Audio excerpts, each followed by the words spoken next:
everyone. So today we learned how to find the initial velocity. We've done a lot of problems finding the maximum height, the distance the distance a projectile goes, finding the time, but we haven't done a lot with initial velocity. So now we have a projectile that's being launched at a 25-degree angle, and we know the maximum height.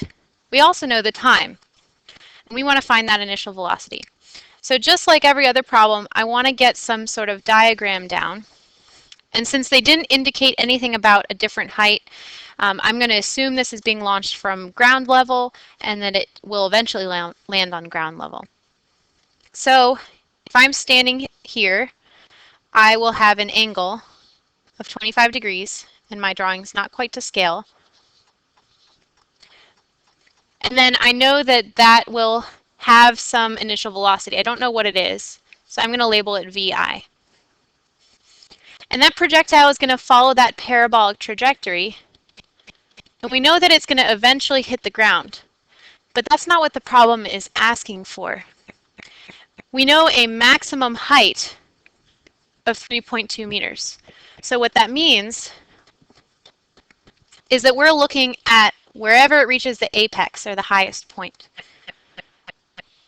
And at that point, we know that it's at a height of 3.2 meters. So really, we almost don't even care about the entire rest of the fall. We just care about this first part of the projectile motion. So now let's get down all of the things that we know, as well as all of the assumptions that we're making in the x and the y direction. So in the x direction, we really don't know how far it's going. They don't tell us, and we have no assumptions about delta x. But we do know that it reaches a maximum height of 3.2 meters. And that's our delta y, because it's starting from the ground. After that, I can talk about my acceleration assumptions. In the horizontal direction, we know that it's 0 meters per second squared. In the vertical direction, the acceleration is negative 9.81 meters per second squared. Then I know that delta t is 1.5 seconds. And I'm going to write that in both my x and my y because it takes the same amount of time to move forward as it does to move up. You could write it off to the side, but I'm going to write it in both places. Now the only other thing that they've even told us is the angle. So that angle I'm going to label as theta. It's kind of the standard angle variable that we use. It's a Greek letter, and you've seen it in math class. But if I focus in on this v initial part of it, I can make a right triangle for v initial because v initial is a vector. V initial goes on the hypotenuse. On the bottom side is the x component of velocity initial, and on the opposite side, the vertical side, we get v initial in the y direction.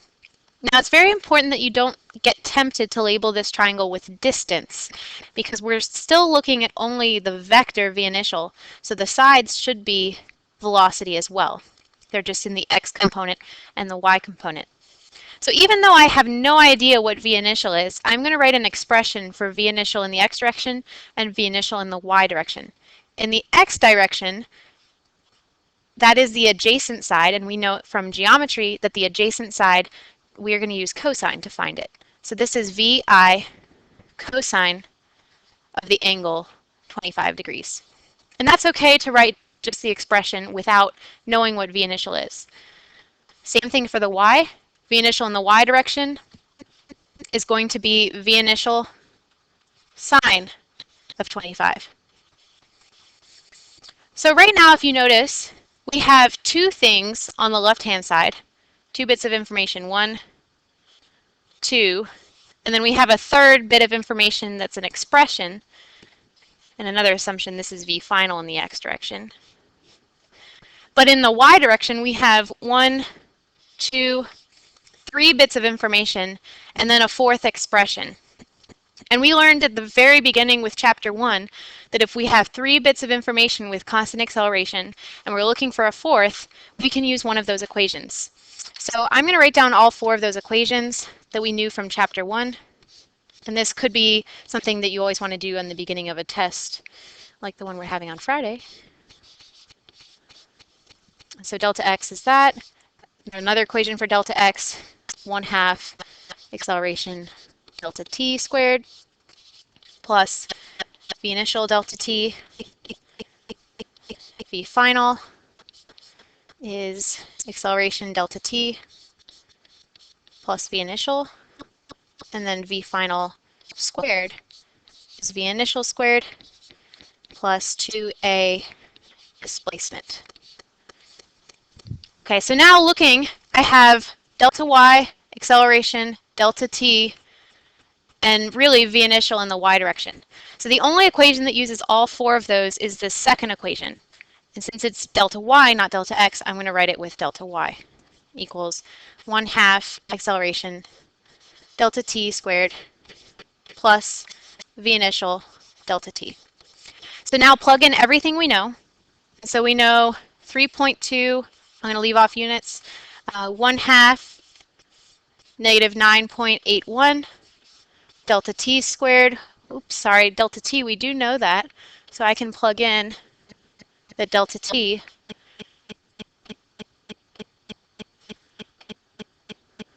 Delta t is actually 1.5 seconds. Now here's the tricky part. We don't know v initial, so part of what may have confused you is that this v initial is really v initial in the y direction. So v initial in the y direction, we have to substitute this expression. So in place of VIY, I'm going to write VI sine 25 times delta t, which is 1.5. Now, I'm writing these parentheses around this because you have to be really careful typing in your calculator.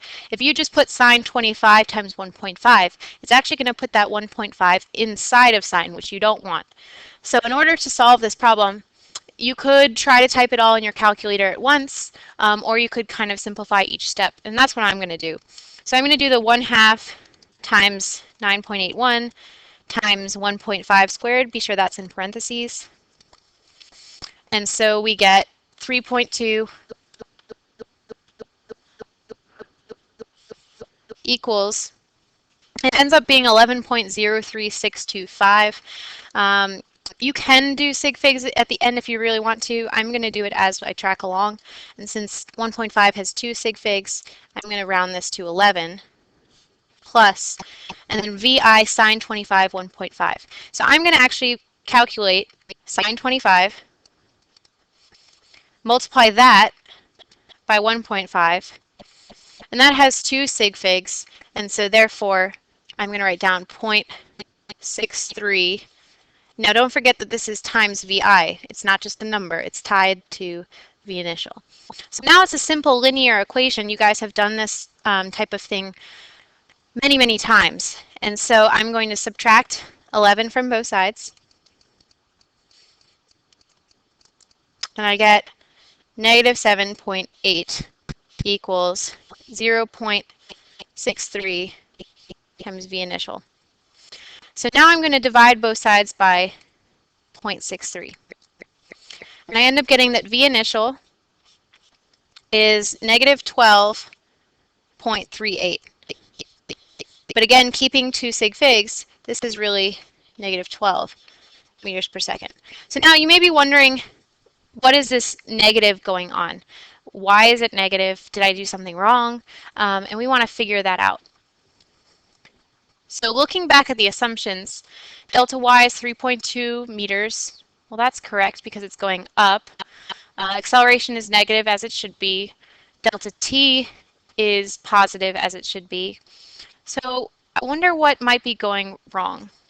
And in this case, it's not immediately obvious.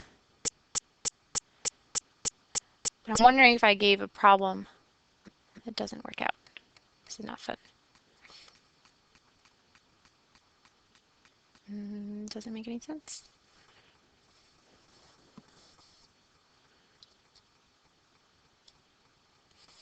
Okay, so I thought about this for a second, and I was going back and checking my work and trying to figure out, did I write a problem that just doesn't work out? And I want to talk about what I did to actually check my work, because this often happens in a test, and you make some silly algebra mistake, and so suddenly the rest is wrong. So what I thought about was that there's actually an alternate way to solve this. If I really wanted to, I have delta y, a, delta t. I can find, and I also know that v final in the y direction, I didn't write that down, but v final, since it's at the highest point, is 0 meters per second. So I actually checked my work using the equation that I circled and found out that vi in the y direction should have been 14.715.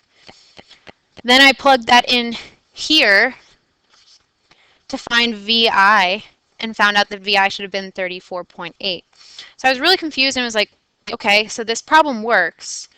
What could I have done wrong? So I went back to my equation, this first line, and I checked everything I plugged in. Delta y is 3.2. That makes sense. Acceleration is negative. I plugged that in right. And then all of a sudden it clicked. Acceleration is negative. So when I multiply 1.5 squared times negative 9.81 times 1/2, this is a negative 11. So this is a classic example. Clearly I did it myself, but a classic example of what happens on a quiz or test. You type in 1/2 times 9.81 times 1.5 squared because you're thinking, well, I don't need to type in that negative. I can just apply the negative at the end.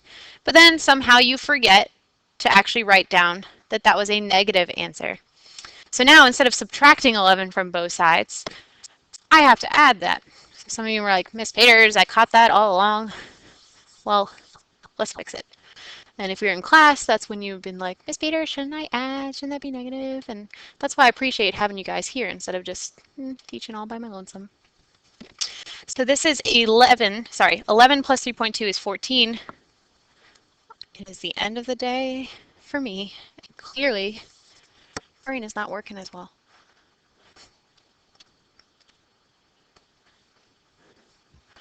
So we get 14.2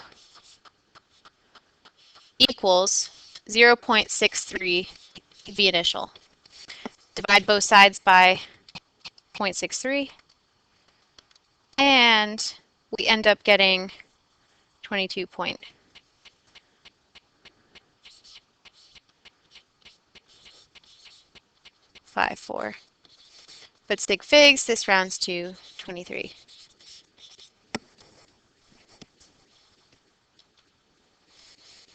Okay, so that would be the final answer. But I do want to talk about something that you may have noticed and picked up on. I mentioned earlier how when I checked my final velocity, I got 34.8. Well, 34.8 is very different from this 23. And I want to talk about why. The reason why is because if you notice this 0.63 was rounded from this sine 25. If you have your calculator, try doing for me 14.2, and instead of dividing by 0.63, divide by sine of 25. You'll see that instead of 23, you actually get an astounding 33.6, which rounds to 34 meters per second. That's the difference that sig figs make. This is actually going to be important for us when we do a lab next week, where you're going to have to launch a projectile and you'll have to figure out how fast that projectile is going. There's a huge difference, and so if you make a little mistake in measuring your angle, you're going to get a big difference in your speed.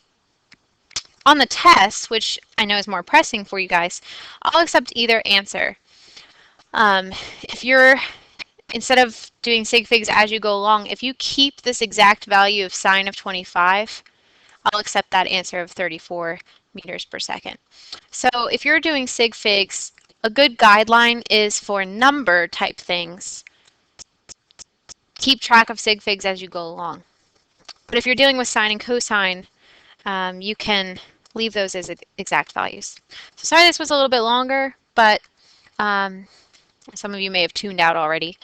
I just wanted to talk about why the variation in answers that I was talking about. So just an overview of this process.